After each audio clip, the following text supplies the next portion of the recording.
Now, the highly anticipated midterm budget speech will be delivered this afternoon. Budget cuts are expected due to a major revenue shortfall, but the finance minister will have to do a careful juggling act here with elections just around the corner. Our reporter, ENCA senior reporter Aviwe Mtila, joins us now ahead of the speech. And Aviwe, I mean, as we take a closer look at what's expected from the finance minister, it seems there are also concerns. There's advice and alternative recommendations given to the minister in terms of being very careful with austerity measures, amongst other things. So we'll continue, I'm sure, to hear more voices ahead of the midterm budget speech. Good morning, Tumelo, and I'm getting those voices on the ground which suggests that it's been tough. Earlier on, I was in Brumley speaking to an acrylic furniture business owner, Sipho Kanyila, who told me that he had to move shop, find a smaller space, also cut jobs, as people can't afford the furniture anymore. That talks to the individual South Africans who previously could afford much more now because of the increases when it comes to fuel or even the interest rates hike. They're saying that they're feeling the pinch. We got an indication, of course, over the weekend from the finance minister at the Drakensberg Convention Center there, where he was giving, of course, the keynote address at that Inclusive Growth Forum, where he suggested that possibly he'll be cutting expenditure as well as also going cap in hand and borrowing, because we do understand that currently government expenditure has exceeded revenue by 200 billion rand. Now, just to get more on this, I am joined by the president of the General Industry Workers Union of South Africa. That would be Giwusa. Just to get an idea, because we do understand already they are preempting austerity measures. But one thing showing us at ENCA.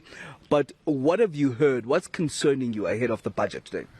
So remember that the Treasury issued a letter to departments by August that said that basically the government departments must freeze further employment. And this in a situation where already there's over 100,000 posts that are vacant in key public services. You are talking about teachers, nurses, and the people on the front line of key public services to working class communities, right? They've also, spoken about basically scaling back on the public infrastructure programs that they have. And I think now, when you look at the statement that they've issued in terms of the key fiscal priorities, they are speaking about freezing about 100 programs that they've identified.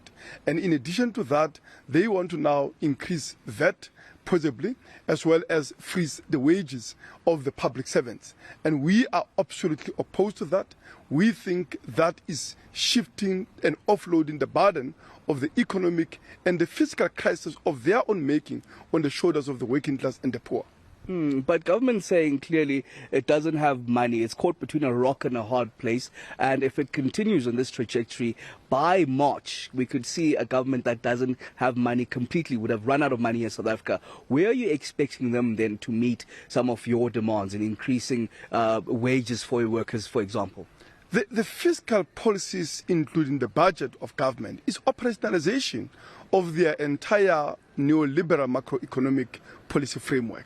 And let's be clear, there is enough resources in society.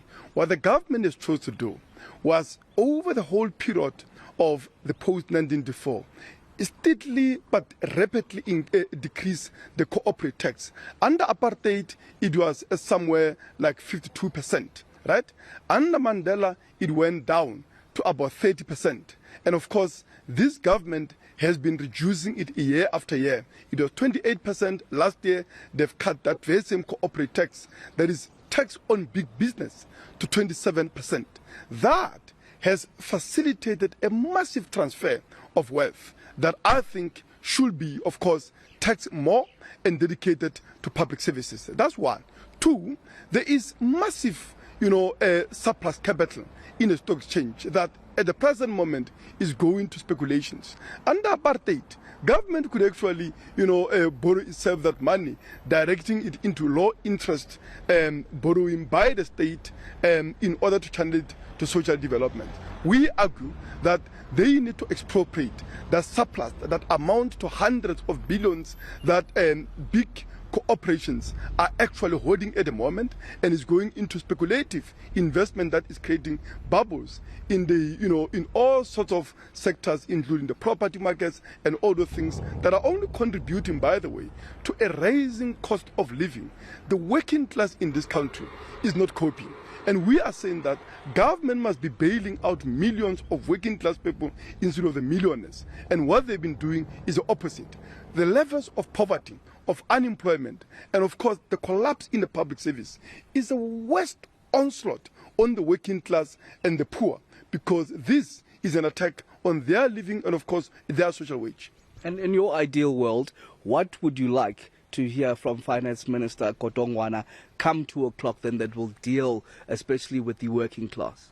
We would want to hear Minister Godongwana to be saying, we are going to be increasing corporate tax to where it, even if they were to increase it to where it was under apartheid, that would immediately double what they are collecting probably from big corporations at the present moment. And that would be more than enough to ensure that not only do we maintain the current levels of unemployment within, of employment within the public service, but also the public services. In fact, we can increase it by hundreds of thousands of positions that are vacant at the present moment, reducing the levels of unemployment. But also, we would want to see more subsidies for the working class. I mean, the price of fuel, look at it.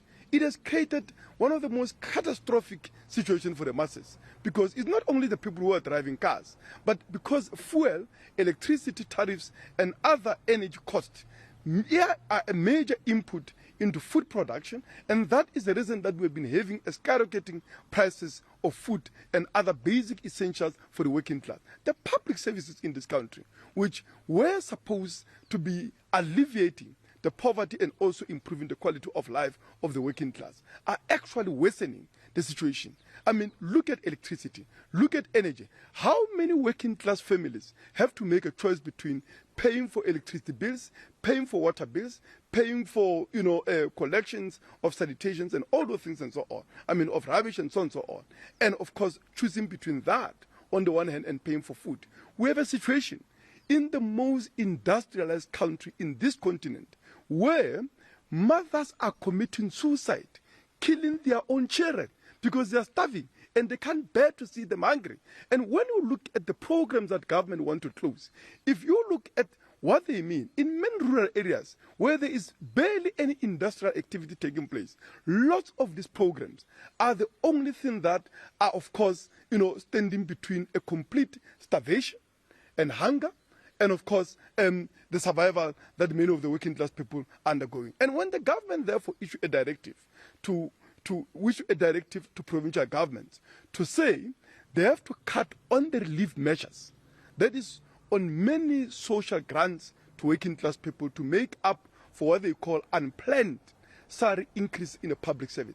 It shows you that this is a government at war with the working class, that want to deepen the levels of poverty, that want to deepen the levels of unemployment, and that is unacceptable. And then just going forward, we do know some of your members, GIWUSA members, will be picketing outside, of course, where the venue of the budget will be held.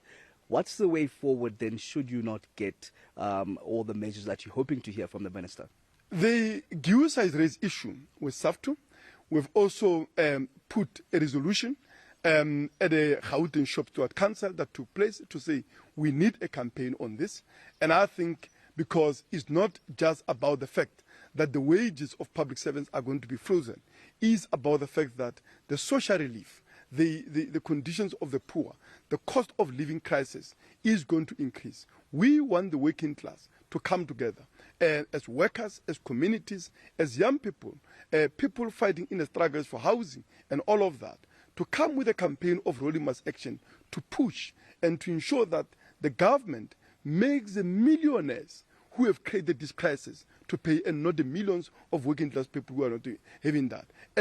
As of today, we have a demonstration outside of the budget to protest what we already know, but we are convinced that a lot more is going to come and a lot more need to be done on the part of the workers' movement and working class communities in building a counter movement. All right. Thank you very much. The president of the General Industries Workers Union of South Africa, of course, saying that the government is at war with the working class. They'd like to hear measures that, of course, they're saying that is in the public domain. Suggestions are that the working class wages won't be increased. In fact, it'll be frozen, some of what they are quite disgruntled about, expecting them to pick it just outside where the budget itself will be happening at 2 o'clock, as Finance Minister Godongwana will be presenting that budget, already giving indications that there will be budget cuts and possibly going cap into hand in borrowing, just to sort of level out our financial situation at the moment, as currently government expenditure exceeds the revenue by 200 billion rand. And that's why, of course, that statement was loud and clear, Aviwe, that if there's anyone that needs to be bailed out by government or the finance minister, it's the workers, not any other entity, but the workers who are suffering on the ground, at least in what your guest from Kibusa is saying there. Senior reporter Aviwe Mtila, we'll leave it there for now as we continue, of course, to still look at more voices coming in ahead of the midterm budget